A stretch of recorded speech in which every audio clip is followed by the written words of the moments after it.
Welcome back, folks. Chase Valenzuela here with an exciting one today, the Tour Dynam-X. This is a shape I've been waiting for the better part of 2 years now, and it's really exciting to finally get it in my hands. So we're going to actually do something a little bit different today. We're going to start with the comparison. So you see the Exponent here being compared to the Tour Dynam-X.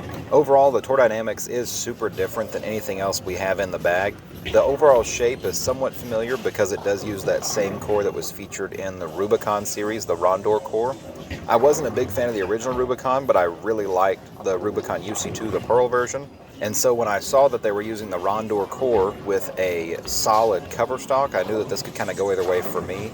And so I was pleasantly surprised that the Tour Dynam-X is a really nice shape, a really great way to control the friction and keep the ball in front of me, but still not really sacrifice any hitting power.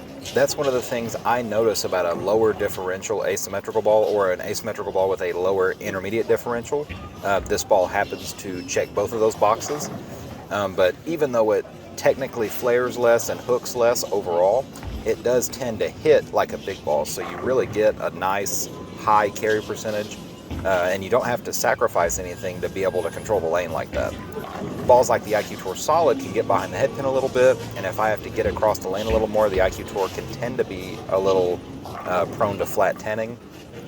The Tour Dynam-X, on the other hand, has a little bit more dynamic weight block, and so it is a little more liable to set up in between the 8-9 than it is to be driving through the deck and deflect into the 9-pin, which makes it more likely that I'll leave a flat 10. The Tour Dynam-X to me does feel sort of like a baby Rubicon meets an IQ Tour Solid. You get that control, you get that sort of unique asymmetrical solid shape that isn't super duper strong, but does really stand up off the spot and also gets a little bit forward down lane, so you get the control of the break point. It's just a really unusual mix of control and hitting power that we don't see a lot typically whenever you have to ball down into those lower differential balls.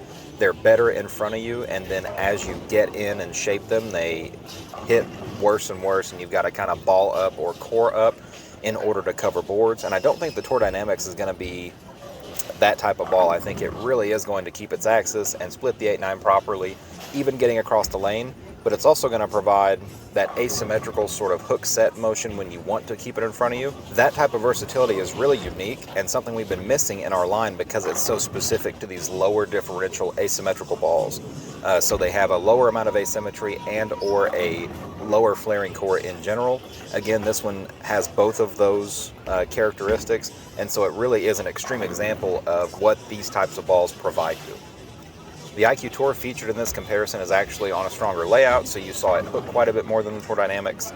The Exponent featured in this video is actually the exact same layout as the Tour Dynam-X, so you really got an apples to apples comparison there, where you saw a stronger IQ compared to the Tour Dynam-X, and you saw the Tour Dynam-X a little bit further down the lane, a little bit more hook stoppy off the spot, where the IQ Tour Solid saw it a little quicker and kept going off of it a little more on this fresh condition on that stronger layout.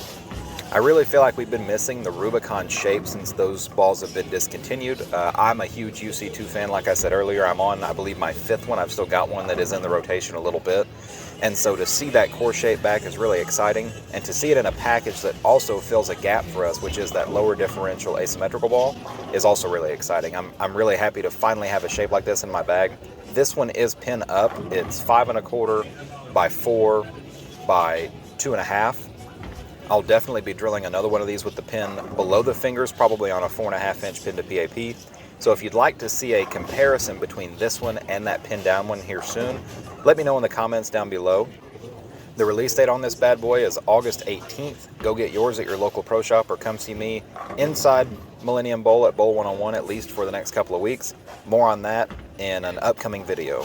As always, I want to thank you for watching, supporting the channel, subscribing, and keeping up with each video. We're going to try to do a better job of bringing you some more shorts, some more content during league, once league season fires back up. But once again, thank you very much for all the support and all the traffic here on the channel. It really helps me out and helps me be able to bring you content that hopefully is teaching you something. As always, thank you so much for watching, and we'll see you next time.